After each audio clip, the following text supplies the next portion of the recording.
Hello, everyone, and welcome to Rising Stories Podcast. We are in Season 2. I am Corinne Sandifer, your host, and on this show, we talk about the stories that have helped us rise in our work, our businesses, and in our everyday lives. Each week, I am joined by a business owner, or author, or influencer, and they share their life with us. We get a glimpse into what it takes to keep a business going, and they also share their tips to help you grow in your work or your business. But you don't have to be a business owner to enjoy this podcast because we talk about everything from books, life struggles, favorite apps, and so much more. It's my hope that by hearing these stories, it will empower you to rise to success in your story. As you know, in Season 2, I am featuring influential women in Nashville, Tennessee, and this lady has an amazing journey. Lily Clayton Hansen is an author and owner at Word of Mouth Conversations Publishing here in the city. She is working on her second book now, and at Airtime has an exhibit in the Nashville International Airport. In this episode, Lily and I chat about her interview process and the unique place that she calls home. But what you will hear in this interview is the underlinings of a great businesswoman who never gave up. She kept going until she found her place in the writing world, and now this world is loving her back.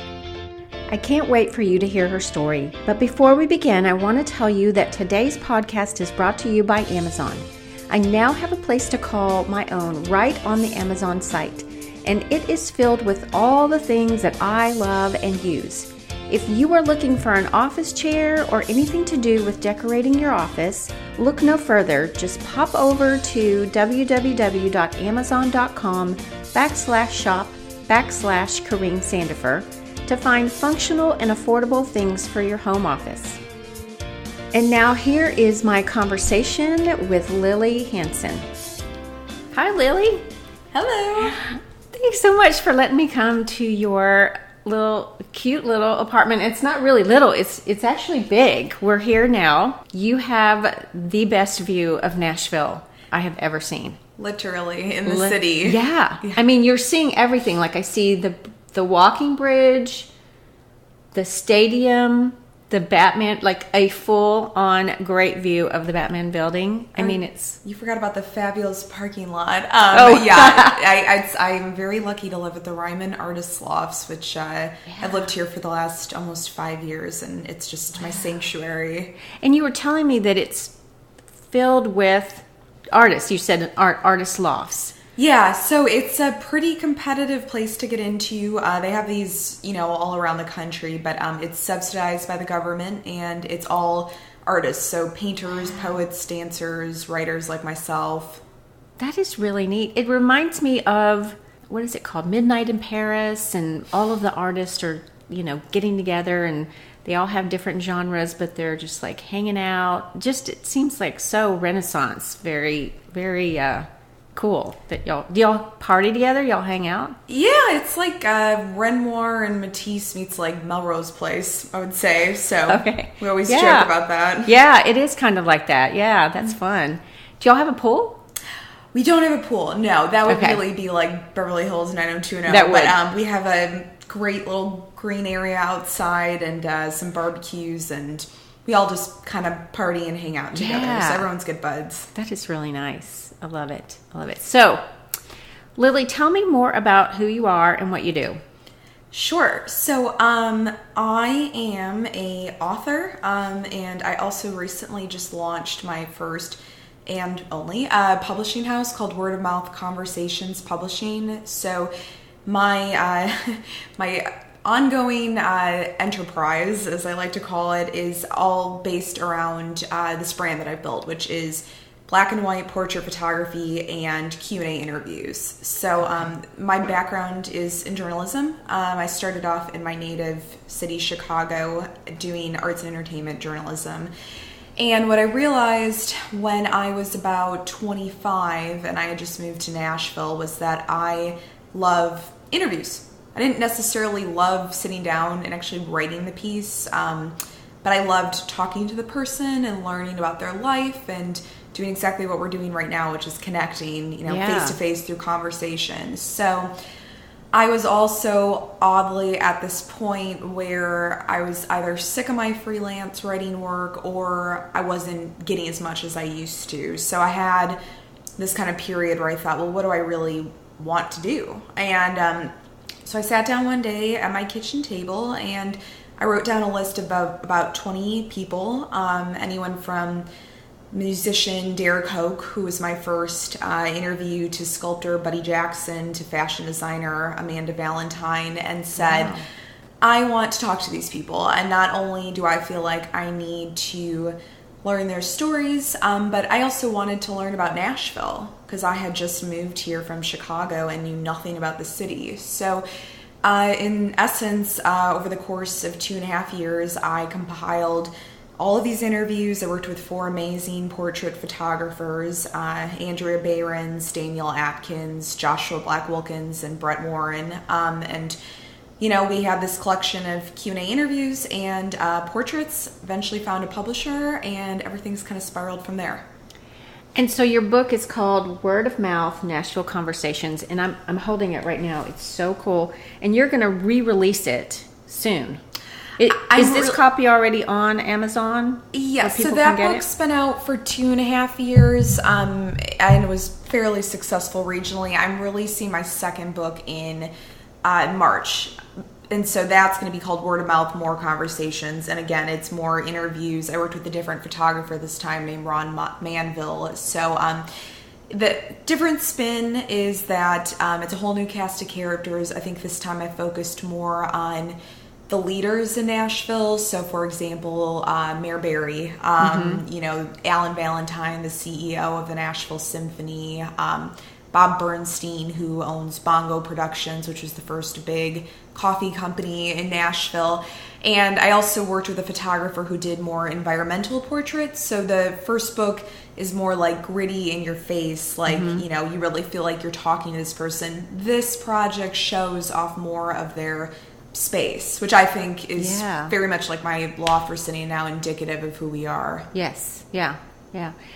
Tell me one thing. Here's what I want to know, because you're so good at getting down to the essence of who the person is, because I've read a few of your interviews online, and people can go there. It's at Lily Hansen, wordofmouthconversations.com.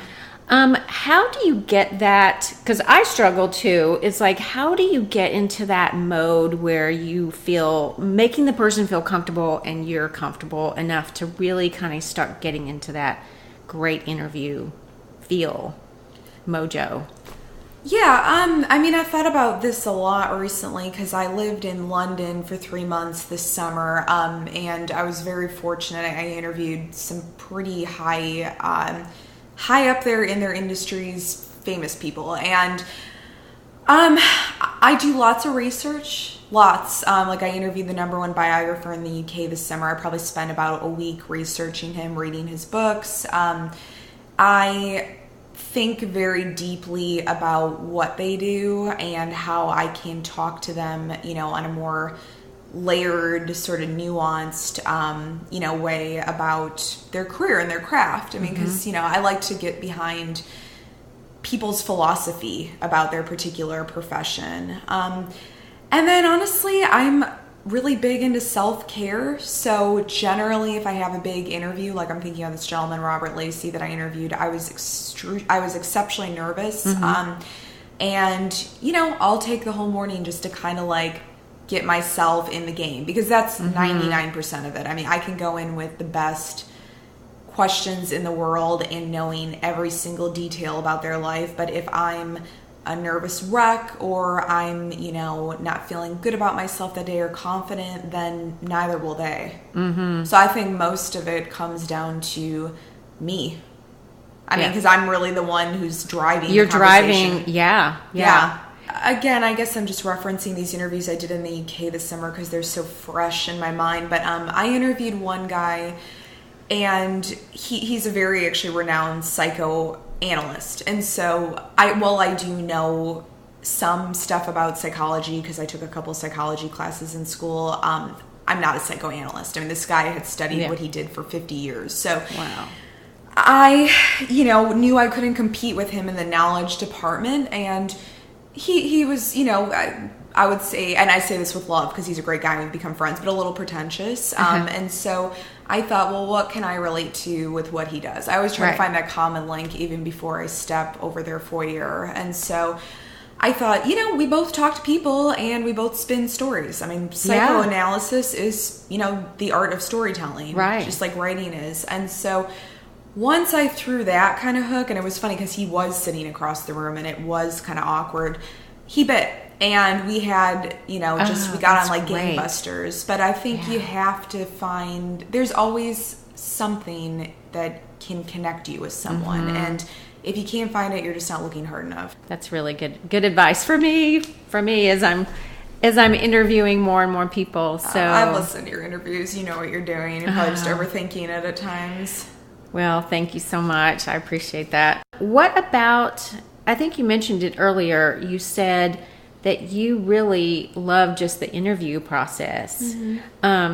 What do you absolutely hate about putting together, your projects? Yeah, actually, it's funny. I'm about to start on my third book, and this organization that I'm working with, I'm like in love with them, literally, and they have relieved me of the burden of scheduling, which I hate. I absolutely hate being on my email, which is why I'm sure like people who receive emails from even my mother is like, I'm so irritating because I send like 2 sentences. So I would say having to line people up is really difficult, especially the higher up they get in their industry. Right.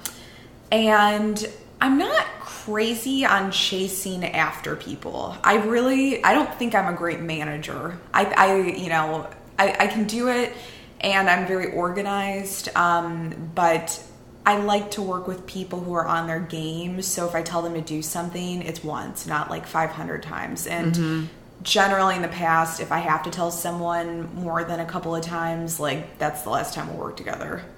Yeah. I get that. Yeah. That is really nice that they're doing that. It's great. And I mean, it's similar to a musician having a touring manager, which, my background's in music journalism. My dad's a musician. I worked at music venues forever. That's how it should be. I mean, honestly, I think at a certain point, if you're the artist, you should be able to just show up and do your prep work, do your job, and do, the aftermath stuff. And that's it. Yeah. And that's kind of the point that doing what I do for 12 years, I feel like I earned it. Yeah. Yes. Absolutely. Yeah. What's your sought after interview? What is it that you want? Who do you want to interview the most? I'd love to interview Jack White. It's so funny. I was talking about this with someone the other day because I actually used to see him fairly often at Pinewood Social, which I live right next door to. Yeah. And my best friend, whose husband owns Pinewood Social, would be like, why don't you just, because they have my book on display there. She's like, why don't you just take your book and like throw it at his table and like ask him, almost as if like you're sending a paper airplane with like a love note. I have pursued an interview with Jack White for 5 years. I've been shot down about 8 times. Seriously? One of these days I'll get it. Do you go directly, or you go directly to him, or you're going around? I've gone to his team. I have no idea how to get in touch with him. If anyone's listening, Lily loves Jack and would like to talk to him about his toy collection. I've heard that we're both like big kids at heart. Oh, that's neat. Yeah. That would be really cool. Yeah. So who knows, maybe we're manifesting it right now. Maybe so. That would be awesome. That would be awesome. I wish I had someone. I would love to interview Mayor Barry. She's one of mine that I've got on my list. So maybe by the time this will release, which is in 2018, it'll happen. So, but what else are you just loving about what you're doing right now? Well, I'm very fortunate. I've been working on launching my own publishing house for the last about year and a half. So It will officially launch in March when I release my second book. That's our first product. And I was recently hired by a large organization in Nashville who is amazing, and they are just incredible people. Everything about their mission aligns with my moral compass. And so what I'm going to be doing for them is creating a book that will articulate their company culture. So same concept as the Word of Mouth Conversations books, interviews with, their leaders, decision makers, managers, people that do the day-to-day sort of mundane kind of stuff.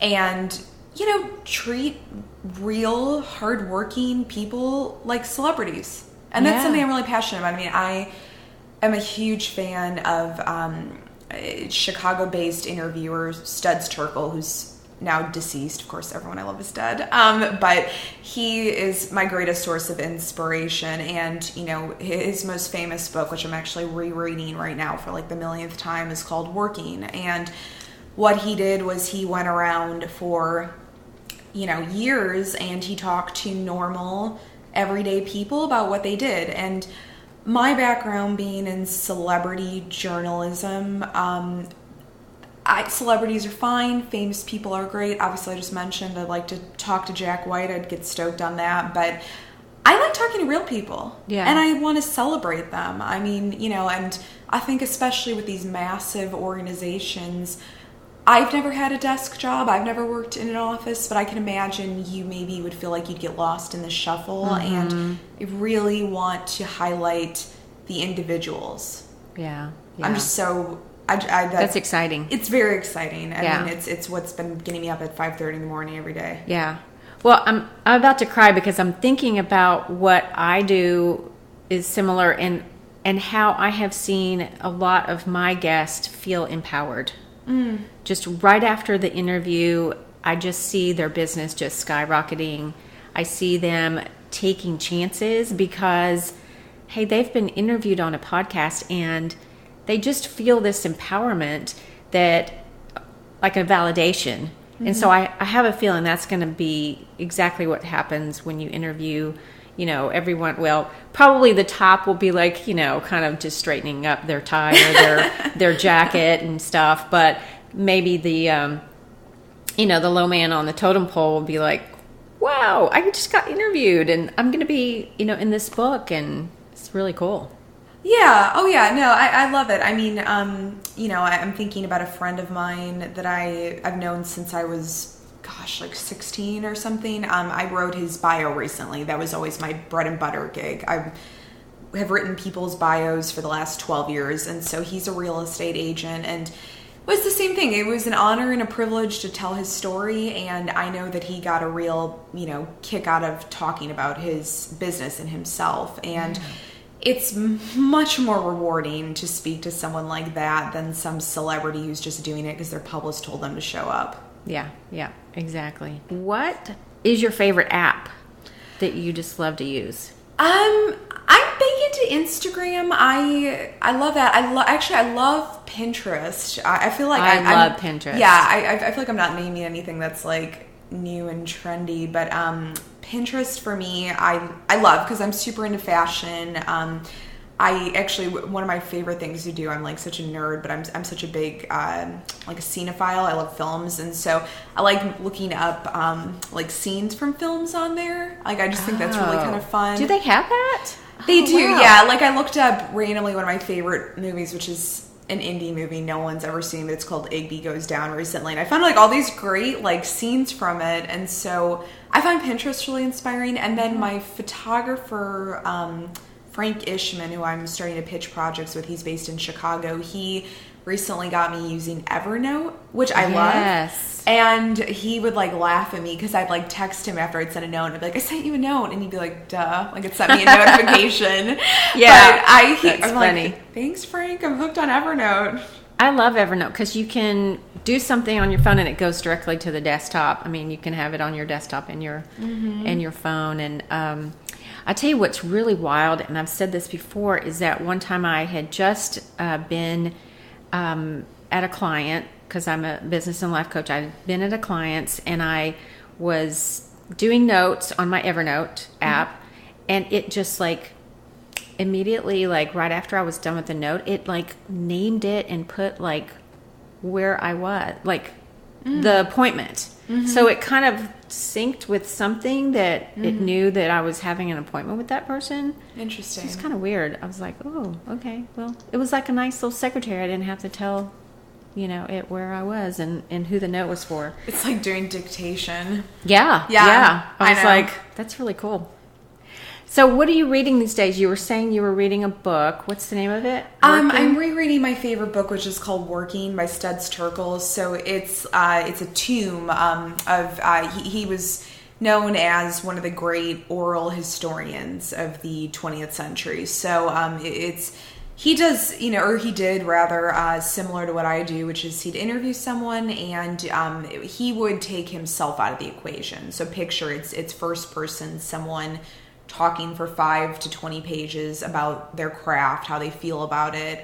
It's what they do all day long and how they feel about what they do. And I just love it because it's so real. I mean, he talks to everyone from a prostitute to a politician to, the guy that delivers the milk every morning. And I don't know, it's like every time I read a couple of those stories and then I go, like I did this morning, I bought some toilet paper at Walgreens, and you just think a little bit deeper about the person that is giving you your goods. Taking your credit card. And I think that's very important, especially in a world where like we wouldn't even have to leave our apartments most days because you can do everything online. Right.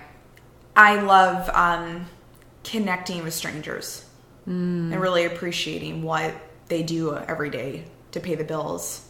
How do you connect with them on just every day? You just start talking to them and asking them questions about themselves. How do you connect with them? I mean, I'm fortunate that in my job, I, do get to meet new people all the time. So I would say that's the baseline. But I don't know. I mean, I wouldn't say I strike up long conversations with people, but I think because I did also work in the service industry for 12 years. I mean, I served and bartended and hosted in bars and restaurants for 12 years, which is a very long time. I always say, hi, how are you? If I'm, at the gas station buying cigarettes or if I'm at Walgreens buying deodorant, because I know that used to make a world of difference in my day. If someone would just look me in the eyes and treat me like a human being. Yeah. So you'd be amazed. I mean, I did it to someone this morning, and they always look so pleasantly surprised, which makes you realize nobody else does it. Correct. Yeah. And it's so sad. Yeah. I know there are times when we walk around we're looking at our phones. We're not even looking at the person that's, giving us our coffee in the morning or drink or whatever. But it's so nice to, when you do connect, you're making that deeper connection, even just by looking at them in the eye and just saying thank you. I mean, it's just, I feel like, again, I probably use this word too much, but I feel like it empowers them, and I feel like it gives them, I mean, everyone just wants to be seen and heard, right? And so I think that helps. Yeah, I mean, at the end of the day, I mean, my least favorite thing about the world these days is entitlement, and we're all the same. And it's why I'm so grateful that I spent 12 years, mopping floors, bartending till 3 a.m, getting 4 hours of sleep, and cleaning up puke in the bathroom. And because it's like, I really appreciate when someone makes a coffee for me. And I think it's why, I'm pretty grounded and I'm able to talk to such a wide variety of people. But I don't know. I think there's this weird thing in our society where, there's this invisible hierarchy, and people, especially who work in customer service, oftentimes get talked down to when it's like, you don't know. I mean, like, I was bartending and serving up until about, a couple of months ago, and I had written 2 books. Yeah. But, it's just, I think if we could look beyond the role, we could see that there is a very beautiful, complex human being there. Mm-hmm. Yeah, that's powerful. So true. So true. What are your 3 favorite things that you're absolutely loving these days? Well, if we're talking about things, I love my art supplies. I'm a huge drawer and painter and maker of whatever. So that's generally what I do to relax, whether it's in the evenings or, sometimes I get up early and do that because my brain just gets so fried from what I do.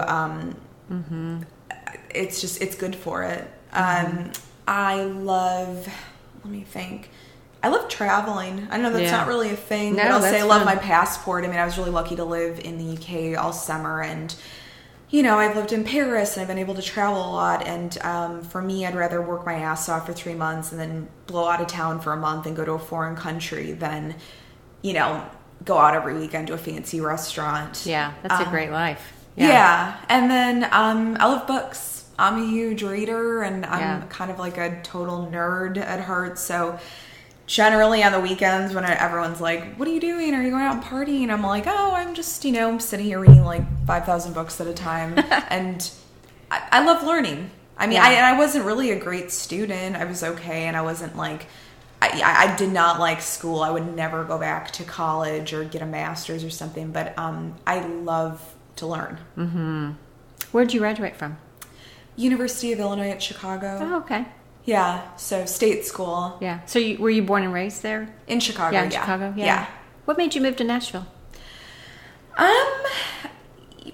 Sick of Chicago. Yeah. I'd lived there my whole life. Chicago's a great city. It did me well, but I wanted to live somewhere smaller where I could make an impact faster. And so, my mentor back home had suggested that. She said, I'd look for a city that's under 1 million people, that doesn't have much of a writing industry, and go there and find your niche and just work the hell out of it. So wow. I would say I have really carved that out since I arrived through my brand word of mouth conversations. Absolutely. Yeah.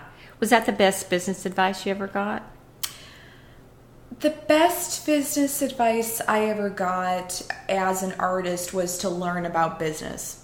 And, because I come from a highly creative, bohemian, background. My mother's a makeup artist and an artist. My father's a cartoonist, musician, and writer. So I didn't exactly grow up in a world where business was prioritized. And then when I got out into the real world, it's kind of like, okay, well, I have all these skills. How do I monetize them? So I'm really fortunate, again, through my building, the Ryman Lofts, we have access to a variety of organizations around town, and they alerted me to my first business class, which was at the Nashville Entrepreneur Center called Periscope. So I took that 6-week course, and it was, both terrifying and very liberating. And I just said to myself over the last 4 years, like, I'm going to learn how to do business. So I mean, do I enjoy all aspects of it? Of course not. But I think that I hate that artists think that they can't learn the business side of stuff. And for me, doing business and negotiating contracts and working with attorneys and all that stuff, it really is very grounding, and it's empowering. Mm-hmm. I mean, it's empowering to ask for what you need and want. It is, yeah. What was the last thing you asked for that you got? A lot of money. That's awesome. Yeah. And for them to reduce the insurance on the project. I asked for a whole bunch of stuff and I got it. That's great. Because if you have a good reason and they want to work with you, then they will. Yeah.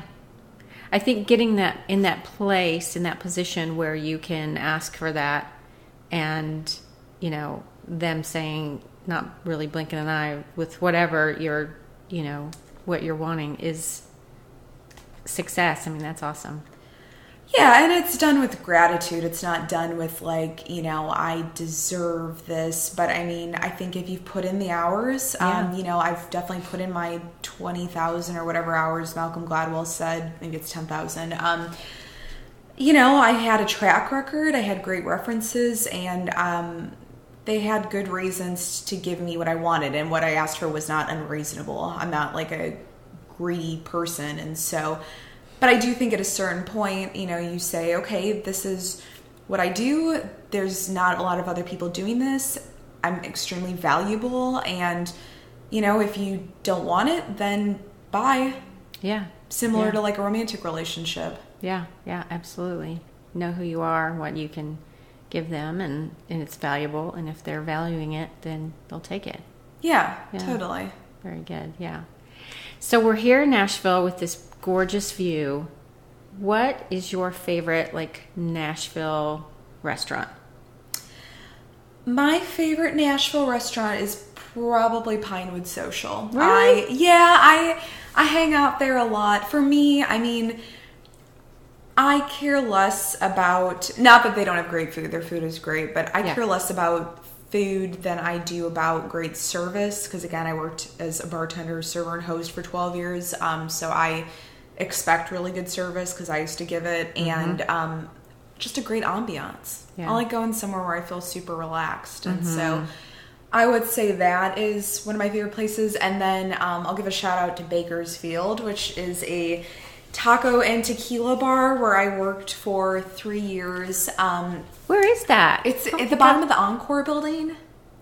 It's down at 3rd and Demumbrian, and I don't think I've ever been there. It's great, and I love my friends that work there, and they're all just wonderful people. So I think if you want good cheap grub and lethal margaritas and just cool ass people, that's the place to go. I'll have to try that. I love all that.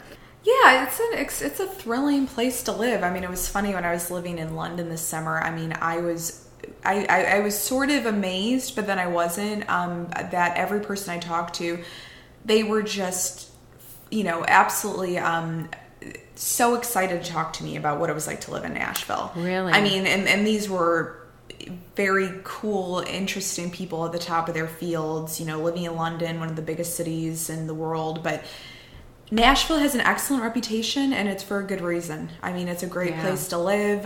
There's tons of great food here, excellent entertainment, and I always think everyone here, for the most part, is genuinely pretty happy. Yes. Yeah. I really realized that traveling to other cities where I'm like, everyone looks so miserable here. Everyone in Nashville just looks like they just took the happy pill. Yeah.